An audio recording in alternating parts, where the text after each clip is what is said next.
Um, this is, I know some folks will look at this and think that it's anecdotal, but it's not. This is representative of, I would argue, most of the minds of the people that work for the institution that I'm trying to end, and that is the public education system. This rotten animal, it cannot and does not need to be reformed. It needs to be eliminated. And it needs to be the concept of what you deem as education needs to be completely marketized. Completely. Oh, what about the poor? How will they pay for it? Shut the fuck up. Shut up. Just shut up. You cannot look at the education market through the lens of what exists today. Because what you have right now is one that is heavily monopolized and controlled. It is not marketized at all. But this is what this English teacher is saying. Of course, she has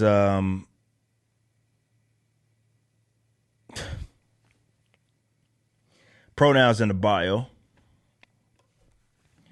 But she, her is an American literature teacher. And, of course, a public school advocate. Also, as to be expected, a Democratic candidate for House District 1. This is what this person said, and I'm going to read it back to you all for my audio listeners over at the website or wherever you listen to your podcast, for kind of sake. She says, the school choice, as she puts it in quotes, trolls are back. You can have all the free speech you want on your own feed, but your misogyny, racism, violence, and misinformation isn't welcome in my comments. Find a safe space elsewhere. Now, the reason why I'm bringing this, because this seems like, oh, it's just some person saying some retarded shit. Yeah, this is someone's teaching your kids said retarded shit too. But I specifically want to address and I've never called myself a school choice advocate. That doesn't go nearly as far enough. Because it still puts people under the illusion that the state should have control of schools. So some people say it's a step in the right direction. I don't know if I actually even agree with that.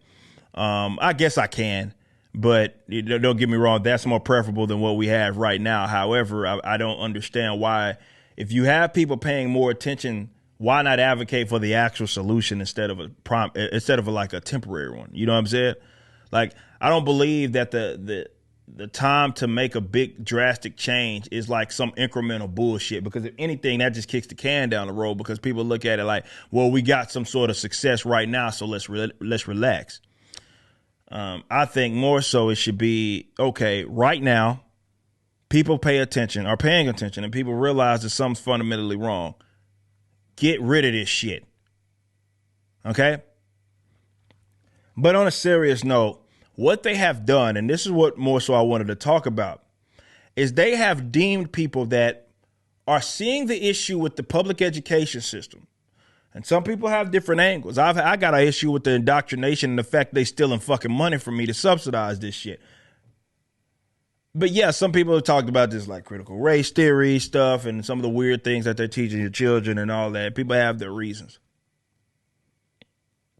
But what they've gotten away with, be it the teachers' unions as well, and these politicians who are so protective of the public education system, is deeming any sort of person that says they want some change to it as exactly what she named. They're racist, they're misogynistic, they spread some sort of misinformation, they hate poor people. All of these buzz terms that is not unusual because, well, the left does it for, I don't know, everything else. You know? Everything else. They do it for every fucking thing else. And they throw that out there because that's their default. Okay, I don't like you. You're bad because of racism, because of misogyny. So what they do is they try to conflate two things. And this is why I say you don't ever have to respond to that and then those nonsensical claims, because that's what they want you to do. They want you to be on the defense and say, oh, well, I'm not against racism. Or no, they want you to, like you're against racism or that you're against misogyny. They want you to be on the defense. What I think you should do is just call these motherfuckers what they are, dumb son of a bitches. When someone makes an egregious claim that is bad about you and yours, you're under no requirement to defend yourself from such a nonsensical subject. So when you approach public education and you say, this shit is dog shit, right? The things you guys teach these children is nonsense. The fact that, you're forcing people to go to rotten schools, fuck all of that. Like, that's dumb. That's dumb shit.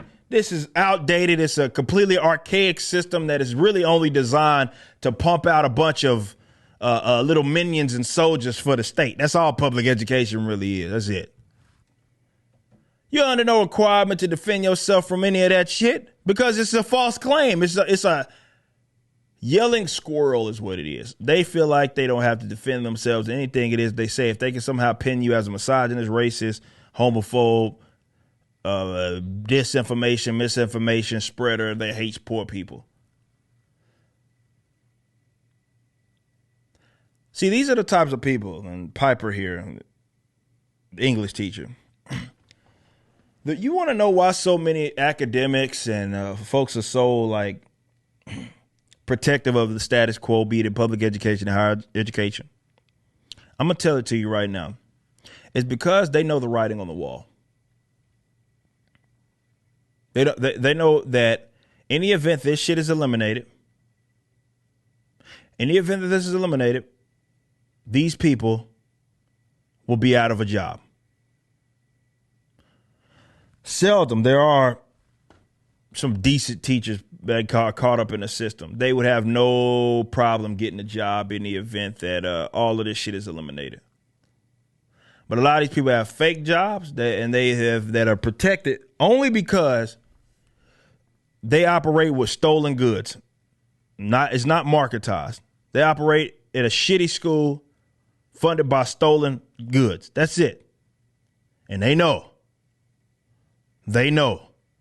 Oh shit, if they end us and they end this our cash cow, we're probably not guaranteed a job on the other side. And you know what? You're not. You'll be forced to get a fucking real. You just watched a clip from my podcast, For Canon's Sake.